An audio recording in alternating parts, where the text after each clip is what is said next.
बिस्मिल्लाहिर्रहमानिर्रहीम। इलेक्ट्रॉनिक्स दुनिया के दोस्तों को नके चांद का सलाम और आप देख रहे हैं वॉइस ऑफ इलेक्ट्रॉनिक्स। दोस्तों, पाकिस्तान के मुख्तलिफ जो माशी मसले चल रहे हैं, जिसमें आप ये देख रहे हैं कि मुख्तलिफ फील्ड्स जिसके अंदर इंपोर्ट पे कुछ पे नरमी भी की गई है, कुछ पे गर्मी भी की गई है, उसके मामला धर्म भरम होने के बायस बहुत सारे मामला समझ से बालातर हो चुके हैं। इन्हीं में एक इलेक्ट्रॉनिक्स की होम अप्लायंसेस फील्ड भी है, जिसके अंदर इत्तला के मुताबिक एक सिस्टम है जिसके तहत कोई भी बड़ा डीलर जो अपने टारगेट मंथली, क्वार्टरली या सालाना के हिसाब से लेना चाहता है, वो उसके हिसाब से मुख्तलिफ़ कंपनियां जो है अपना टारगेट देती हैं, ख़ास तौर पे मंथली बुनियाद पर।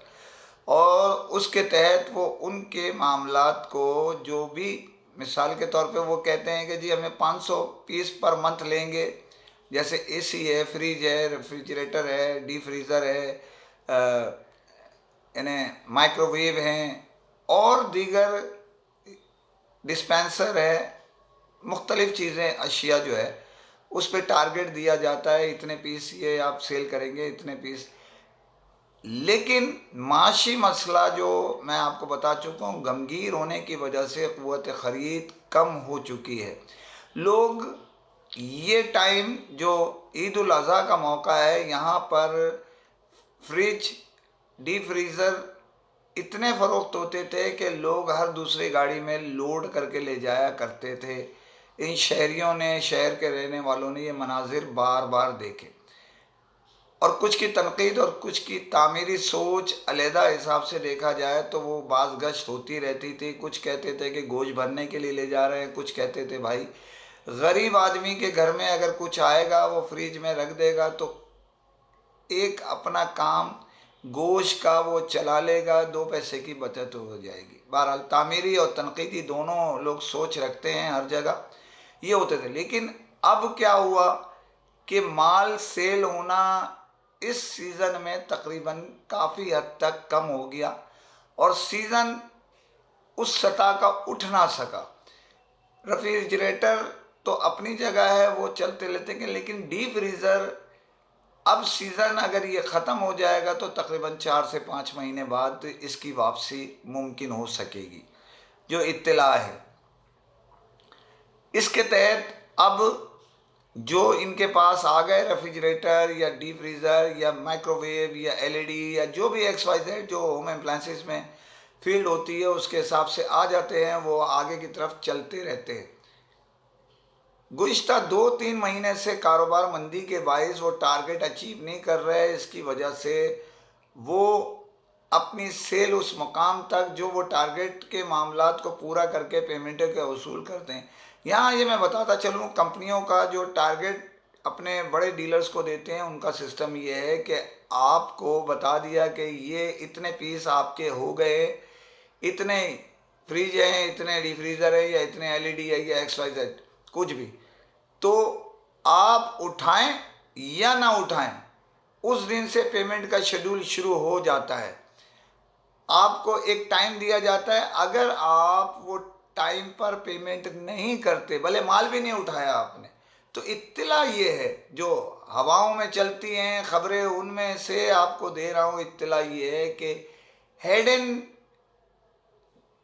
जो है उस पर लगा दिए जाने की भी इत्तला है। तो इसका मतलब ये हुआ कि आप माल बेचें ना बेचें, सेल हो ना हो, जिसके बायस अंडरकट पे डीलर जो है ना, बड़े डीलर छोटे डीलर्स को, छोटे डीलर रिटेलर्स को देने में मजबूर होते हैं ताकि वो टारगेट मुकम्मल करें और टारगेट मुकम्मल करके अपने मामलात को बेहतर करें, जुर्माने से बचें या दीगर चीज़ों से अपने आप को महफूज रख सके। ये तो किसी ने सोचा नहीं था ना कि जैसे कोरोना आ गया था पूरी दुनिया में, तो लोगों ने नहीं सोचा था, लेकिन उसके असरात हाल जारी हैं उसके भी। इसी तरह सेल का मामला जो भी है वो अपनी जगह चल रहे हैं और उसके मुतालिक आपको मैं बताता रहा हूँ। इसके अलावा वो होम अप्लायंसेस जो इंपोर्ट होते थे उसके रेट आसमान पे पहुँच गए। अब मिसाल के तौर पे एक आयरन जिसको हम कहते हैं इस्त्री 6 पाउंड की, वो उसमें हज़ारों रुपए का इजाफा कर दिया गया। एक छोटा आइटम है जो किसी भी घर की ज़रूरत है। इसी तरह जूसर ब्लेंडर आपने लेना है, उसमें भी हज़ारों रुपए। बड़ी चीज़ में तो बहुत बड़ी तादाद में, जैसे ओवन लेते थे, दूसरी चीज़ें जो इम्पोर्टेड चीज़ें इस्तेमाल करते थे, वो तो क़ुव्वत ख़रीद से बाहर हो चुकी हैं। और बहुत बड़ा, अगर आपने 1 डेढ़ महीने पहले प्राइस पूछे हैं और अब पूछें तो उसमें ज़मीन आसमान का फ़र्क आ गया। डीलर्स के लिए कंपनियों को हमारी एक छोटी सी अपील है, कंपनियों को सब मामलात को देखना चाहिए। क़ुव्वत ख़रीद जो है वो कम होती जा रही है। इत्तला ये भी गर्दिश कर रही हैं कि कराची में एक डीलर्स भी इसी दबाव के बायस जो है वो इस जहां फ़ानी से रुखसत हो गया। और अब क्या सही है क्या गलत है, ये बड़े ज़िम्मेदार ज़राए इत्तला दे रहे हैं। बाहरकैफ हमारा मकसद है, हम तो अपील कर सकते हैं, इससे कोई नुकसान ना हो हमारे डीलर्स को, हमारी कंपनी को, जो उन कंपनी के मामलात चलाते हैं उनको। तो हम अपील करते हैं कि थोड़ा सा मामलात जो कारोबारी मंदी है उसके बायस टारगेट को नीचे लाया जाए और उन्हें थोड़ा बहुत रिलीफ दिया जाए जो हमारे डीलर्स हैं। दूसरी खबर पे जाने से पहले फिर आपसे अपील करता हूँ, चैनल को सब्सक्राइब कीजिए, लाइक कीजिए, शेयर कीजिए और कमेंट ज़रूर करें ताकि आपकी आवाज़ लम्हों में दुनिया भर में पहुँच सके। और लेना देना जो भी हुआ, इसके लिए जो भी मामला चल रहे हैं ये फरवरी से शुरू हुए और इसकी इन्वेस्टिगेशन चल रही है। उसके तहत क्या होता है क्या नहीं होता ये एक अलग मसला है। लेकिन यहाँ मैं आपको बताता चलूँ, ये एक और कंपनी, इससे पहले एक और कंपनी के मुतालिक भी कुछ इसी किस्म की इत्तला थी। ये मीडिया रिपोर्ट्स की इत्तला आपको दे रहा हूँ। मीडिया रिपोर्ट जो हाई सतह की जो काउंट की जा रही है उसमें ये इत्तला गर्दिश कर रही हैं वहाँ के ऑफिशियल से, वहाँ के सरकारी इदारों की जानिब से। बहुत सारी बातें हैं जो मतलब ये है कि इससे किसी की दिल आज़ारी और किसी की सिफारिश और किसी की सपोर्ट नज़र आएगी अगर ख़बर को अगर दिया जा सके भरपूर तरीके से।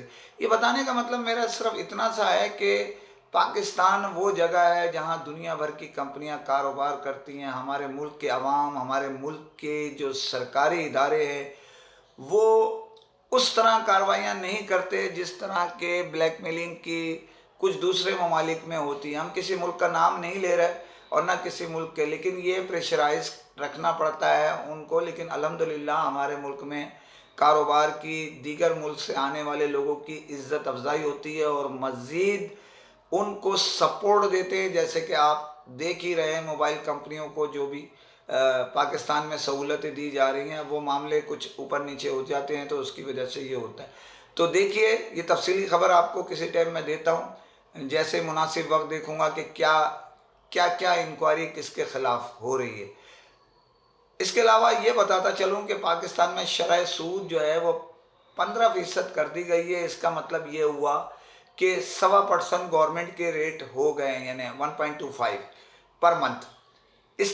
इस ये उसके अलावा है जो बैंक अपने 3-4%, 2% जैसी पार्टियां होती हैं उसके हिसाब से रखते हैं। इसका मतलब ये 1.50 जो है अब औसतन जो शरह सूद है वो शुमार किया जाएगा बैंक के हिसाब से। ये एक इंतहाई ख़तरनाक मामलात हो रहे हैं जो कारोबारी लेन देन में तरक्की के लिए अपनी इन्वेस्टमेंट कराते थे, अब वो इससे माजूरी नज़र आ रही है। लोग जो इन्वेस्ट करते थे बिज़नेस के लिहाज से, अब उन्हें बैंक इतना फ़ायदा देने के चक्कर में है कि वो इधर नहीं लगाएंगे। 1-1.25% मिल रहा है, बैंक 1.5% पे भी ले लेगा। आप पैसे इन्वेस्ट करें तो उसकी वजह से कारोबार मुतासिर होने का ख़दशा है। यहाँ ये भी बताता चलूँ आपको कि दुनिया भर में पेट्रोल के रेट 10% से भी ज़्यादा नीचे चले गए। हमारी मोहतरमा मरियम नवाज़ साहिबा ने जो है कहा था अगर $1 का भी रिलीफ मिलता है दुनिया भर में तो हम पाकिस्तानियों को देंगे। तो प्लीज़ आप रिलीफ 10% तक नीचे आ गया और 100 से नीचे जा चुका है, $96 बैरल पे हो चुका है। तो इत्तला ये भी गर्दिश कर रही है कि चंद दिन में मज़ीद नीचे जाएगा। तो हमारे लोगों को कुछ नहीं हो सकता तो कम से कम लीवी और ये जो लगाए गए हैं उसी को रिलीफ में शामिल करके ऐलान कर दिया जाए। के इलेक्ट्रिक या दीगर इदारे, ये मुख्तलिफ खबरें आपको दे रहा हूँ, उसमें मज़ीद इजाफा कर दिया गया है। ये क्वार्टरली नेपरा तो आपको मैं पहले भी बता चुका हूँ, ये बिजली के इदारे हैं उनके लिए काम करता है, आवाम की फलाह बहबूद के लिए। अभी तक कुछ वो ये नहीं कह रहे कि भाई इतने अरसे की लोड शेडिंग किस बात के लिए।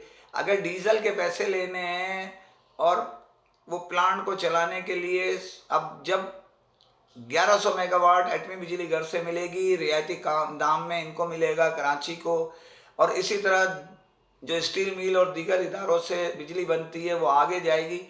तो पैसे जब रिलीफ के आप अदायगी कर रहे हैं तो लोगों के साथ फ्यूल एडजस्टमेंट चार्जेस और दीगर के साथ क्यों ले रहे हैं? क्वार्टरली फिर इजाफा कर दिया गया है। ये आपको जुलाई से लेके सितंबर तक, जुलाई अगस्त सितंबर तक के बिलों में शामिल किया जाएगा, उसमें इजाफा हो गया। ये इजाफा उसके अलावा है जो यूनिट के हिसाब से इजाफा कर दिया गया। तो बहुत तेज़ी से कबाड़ा निकलता जा रहा है। और इसी तरह आपको एक और ख़बर दे दूं कि पाकिस्तान में जो बारिशें हुई हैं उसने सारा सिस्टम धर्म भरम कर दिया है। ईद उल अज़हा सर पर है, इसकी बावजूद जो बारिशें हैं, रोड सत्यानाश हो चुके हैं, कराची भी उससे मुतासिर है, उसके कई असबाब हैं, उसमें नाजायज़ तजावज़ात हैं, लोगों को गैर कानूनी जो है वो सारे पथारे तजावज़ात के अलावा प्लाटों पे कब्ज़े, रास्ते में चाइना कटिंग, दीगर चीज़ें, सरकारी और गैर सरकारी इदारे जिनमें मौजूद काली भेड़े इस मामले में मुलव्विस हैं, उनके ख़िलाफ़ कार्रवाई कोई नहीं होती है। लेकिन तेज़ी से लोग जो है वो उससे मुतासिर हो रहे हैं, पूरे रोड धर्म भरम हैं। अब देखना ये है इसका अज़ाला कब होता है। इसी के साथ इजाज़त चाहता हूँ। फ़ी अमान अल्लाह।